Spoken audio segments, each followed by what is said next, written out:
ध्यान से सुनिएगा, क्योंकि तुमको दासत्व का आत्मा नहीं मिली कि फिर भयभीत हो। ओके और पौलुस ये किस लोगों के बारे में कह रहा है? यहूदियों के बारे में कह रहा है जो पुराने नियम में थे। जब वो पुराने नियम में थे तो भयभीत थे, क्योंकि दासत्व के आत्मा के अधीन थे। Because as many as were under the law were in bondage. जो व्यवस्था के अधीन थे वो क्या थे? वो बंधुआई में थे। और वो कह रहा है अब इस नए नियम में, इस नई वाचा में अब तुम्हें दासत्व का आत्मा नहीं मिला। दैट मीन्स एक आत्मा है जो दासत्व का आत्मा है। ओके और कलीसिया में भी बहुत माइटी रूप से काम करता है दासत्व का आत्मा। धर्म, सिंपल सी भाषा में मेरे पीछे बोलो, दासत्व का आत्मा धर्म का आत्मा है।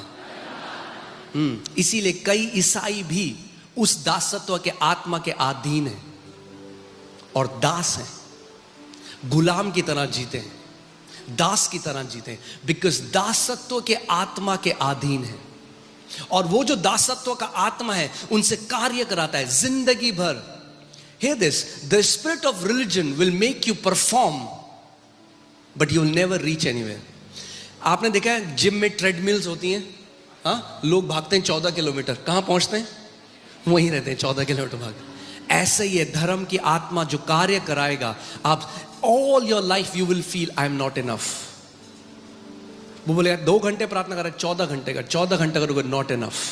40 दिन उपवास कर दिया, नॉट इनफ। तूने सब कुछ अपना बेच के दे दिया, नॉट इनफ। अभी भी तू चूक रहा है, इसमें और करना पड़ेगा। So you continuously strive to get approval from your father. आप जिंदगी भर क्या करोगे? आप मेहनत करने की कोशिश करोगे अपने पिता से अप्रूवल, उसकी हां पाने के लिए कि अब आप ग्रहण किए गए हो। इसका मतलब ये नहीं कि हम ये सारे काम नहीं करेंगे। बाइबल कहती है मूसा ने परमेश्वर के घर में एक दास की तरह वो वफादार रहा, मगर मसीह एक पुत्र की तरह। 2 वफादारी हैं कलीसिया में। कुछ लोग हैं जो दास की तरह वफादार है, मगर मसीह एक दास की तरह वफादार नहीं था, एक पुत्र की तरह वफादार था। दोनों वफादारी बहुत अलग है। You'll have to understand. To be faithful as a servant and to be faithful as a son in your father's house. Okay? क्योंकि हमें क्या नहीं मिला? अब वचन क्या कह रहे हैं? तुमको दासत्व का आत्मा नहीं मिला कि फिर भयभीत हो, परंतु लेपालकपन का आत्मा मिला है। क्या मिला है? लेपालकपन का आत्मा मिला है, जिससे हम हे अब्बा, हे पिता। दासत्व का आत्मा क्या करता है? आपको भय लेकर आता है। दासत्व का, लेपालकपन का आत्मा क्या करता है? आपको हियाव देता है कि परमेश्वर को हे अब्बा, हे पिता कह के पुकार सको। Okay, that means the spirit of adoption, before it teaches you what to do, it teaches you how to call God your father. It's relational first. ये जो लेपालकपन का आत्मा है, इससे पहले कि आपसे कुछ कराए, सबसे पहली चीज क्या करता है? आपके अंदर वो हियाव डालता है कि आप परमेश्वर को हे अब्बा, हे पिता कह के पुकार सको। हे अब्बा। आबा is a very intimate word in Hebrew. Abba. Abba means beloved father. Amen? So पहली चीज, जब लेपालकपन का आत्मा आपके अंदर आया तो उसने क्या कह के परमेश्वर को कैसे देखा? अब कैसे देखा? My beloved father. The spirit cries out.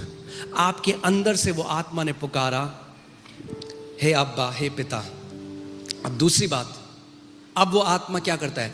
अब वो लेपालकपन का आत्मा आपकी आत्मा में गवाही देता है। आत्मा आप ही हमारी आत्मा के साथ गवाही देता है कि हम क्या हैं? हम क्या हैं? Come on talk to me. हम क्या हैं? अब वो आत्मा कहां गवाही दे रहा है?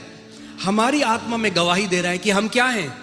परमेश्वर की संतान हैं। So the first thing the first conviction that comes in your spirit, जो सबसे पहली चीज आपकी आत्मा में अब आने लग जाती है कि मैं परमेश्वर की संतान हूं।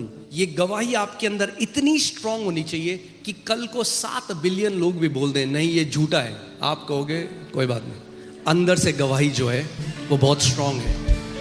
You can be a disobedient son, वो एक अलग बात है। आप एक अनाज्ञाकारी बेटे हो सकते हैं। You can be a rebellious son, जैसे उड़ाव पुत्र था, but a son once is a son for ever.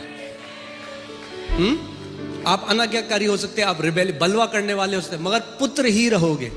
हम परमेश्वर की संतान है। अब सुनो आगे,